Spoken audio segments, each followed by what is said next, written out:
और कभी उसकी हित की बात नहीं की। आज वो सिर्फ राजनीति करने के लिए ऐसी बात कर रहे हैं। उनको भी पता है कि यह नहीं हो सकता है, केवल वह पंचायती राज प्रतिनिधियों को बेवकूफ़ बनाने का प्रयास कर रहे हैं। आने वाले 15 जून को पंचायती राज संस्थाओं के इस सत्र का अवसान हो रहा है और प्रतिनिधियों का कार्यकाल पूरा हो रहा है। स्वाभाविक रूप से कोरोना का जो महामारी का जो संकट था, जो कोरोना महामारी की व्यापकता थी, उसमें चुनाव पंचायत का समय पर नहीं कराया जा सका, यद्यपि चुनाव आयोग चुनाव के लिए पूरी तरह से तैयार थी। लेकिन परिस्थितियों के कारण चुनाव टल गया। अब जब चुनाव होगा, आगे उसके लिए समय तय किया जाएगा। लेकिन इस बीच एक संकट उत्पन्न यह हो गया है कि केंद्र की सरकार की योजनाएं, राज्य सरकार की योजनाओं का जो क्रियान्वयन पंचायती राज संस्थाओं के माध्यम से किया जा रहा था, उस पर एक प्रश्न चिन्ह खड़ा हुआ है। लेकिन उसके लिए बिहार की सरकार ने बड़ा ही ऐतिहासिक कदम उठाया है, निर्णय लिया है कि एक परामर्शी समिति का गठन करके उसमें पंचायती राज के प्रतिनिधि जो अभी निर्वाचित हैं, 15 जून के बाद वो जो निवर्तमान हो जाएंगे, उनको उसमें रखते हुए और पदाधिकारियों को जो पहले से व्यवस्था थी उसको जोड़ करके एक परामर्शी समिति का गठन किया जाएगा और उसके माध्यम से पंचायती राज संस्थाओं को क्रियाशील तब तक रखा जाएगा जब तक कि चुनाव ना हो जाए। परामर्श समिति में जो सदस्य होंगे, उनके वर्तमान जो प्रतिनिधि होंगे, क्या भागीदारी होगी? देखिए, अभी परामर्शी समिति के गठन का तो बात तय हुआ है, लेकिन उसमें कैसे रहेंगे, क्या नियम होगा, क्या उनका अधिकार होगा, यह अभी सरकार इस पर मंथन कर रही है, चर्चाएं चल रही है। लेकिन इतना ज़रूर है कि हम लोगों ने जो मांग किया था सरकार से, हम 24 स्थानीय निकाय से MLC हैं, उसमें 19 अभी वर्तमान में सदस्य हम लोग हैं और उसमें खास करके भारतीय जनता पार्टी से जितने लोग चुन करके आए थे, उन तमाम लोगों ने और बाकी सब लोगों ने सरकार से यह मांग किया था कि जब चुनाव समय पर नहीं हो पा रहा है और पंचायती राज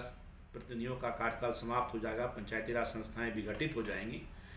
ऐसे परिप्रेक्ष्य में सरकार को जो भी वैकल्पिक निर्णय लेना है, उस निर्णय में इस बात का ध्यान रखा जाए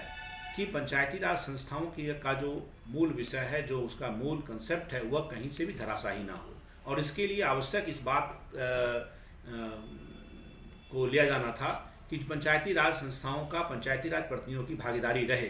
तो सरकार ने को जो परामर्शी समिति बनाई है, मुझे पूरा विश्वास है और हम लोगों ने इसके लिए बात भी किया है पंचायती राज मंत्री से और अपने नेताओं से कि आप इसमें निवर्तमान पंचायत प्रतिनिधि, चाहे मुखिया के स्तर पर, पंचायत स्तर पर जो लोग हैं, जो पंचायत समिति के स्तर पर हैं, जो जिला स्तर पर हैं, उनको उस एडवाइजरी कमेटी में निश्चित तौर पर रखा जाए। कुछ राजनीतिक दल या फिर विपक्ष कहे तो वो लगातार जो है एक कार्यकाल बढ़ाने की बात कर रहे हैं। देखिए, ये तो पूरी तरह से हास्यास्पद है, पूरी तरह से असंवैधानिक है। उनको यह पता होना चाहिए, जो लोग इस बात को उठा रहे हैं कि कार्यकाल को बढ़ा देना चाहिए, तो आपको मालूम होना चाहिए कि पंचायती राज संस्थाओं का गठन, उनका अधिकार, उनका कर्तव्य, उनका कार्यकाल संवैधानिक रूप से डिफाइन किया गया है। पंचायती राज अधिनियम उसके अंतर्गत अधिनियमित है। कहीं से भी इस बात की मांग करना कि कार्यकाल सीधे बढ़ा दिया जाए, यह निश्चित तौर पर संविधान के अनुकूल नहीं है, यह नियम के अनुकूल नहीं है और यह करने का अधिकार किसी को नहीं है। बात करें बेगूसराय में भी कुछ जगह जो है,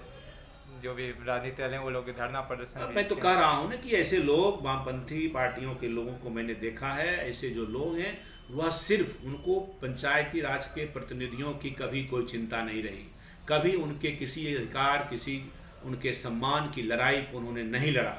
और कभी उसकी हित की बात नहीं की। आज वो सिर्फ राजनीति करने के लिए ऐसी बात कर रहे हैं। उनको भी पता है कि यह नहीं हो सकता है, केवल वह पंचायती राज प्रतिनिधियों को बेवकूफ़ बनाने का प्रयास कर रहे हैं। हमारी सरकार, माननीय मुख्यमंत्री आदरणीय नीतीश कुमार जी, हमारे माननीय उप मुख्यमंत्रीगण और हमारी सरकार, हमारे पंचायती राज मंत्री, तमाम लोग पूरी तरह से संवेदनशील हैं और शुरू से ही यह सरकार, जो NDA की बिहार में सरकार है, यह शुरू से ही 2005 में जब सरकार बनी, उसी समय से लेकर के लगातार पंचायती राज प्रतिनिधियों के, उसके विकास के लिए, उसके सम्मान के लिए, उसके अधिकार के लिए और उसकी चिंता हमेशा करती रही है। कई ऐसे उदाहरण हैं, चाहे पंचायत में महिलाओं को 50% का आरक्षण दिया जाए, चाहे अति पिछड़ा या कमज़ोर वर्ग को, अनुसूचित जातियों के आरक्षण का सवाल हो, उनके मानदेय को फिक्स करने और उसको बढ़ाने का सवाल हो, उनके कार्यकाल में निधन होने पर उनके लिए आश्रितों को 5 लाख रुपया देने का प्रावधान हो, या इस तरह से कई ऐसे, मैं कह सकता हूँ उसकी लंबी श्रृंखला है, मैं इस पर कई बार चर्चा कर चुका हूँ। इस सरकार ने हमेशा पंचायती राज प्रतिनिधियों के हित का और उसके सम्मान की बात की है, और मुझे लगता है कि उसी का ख्याल करके हमारी सरकार ने इस जो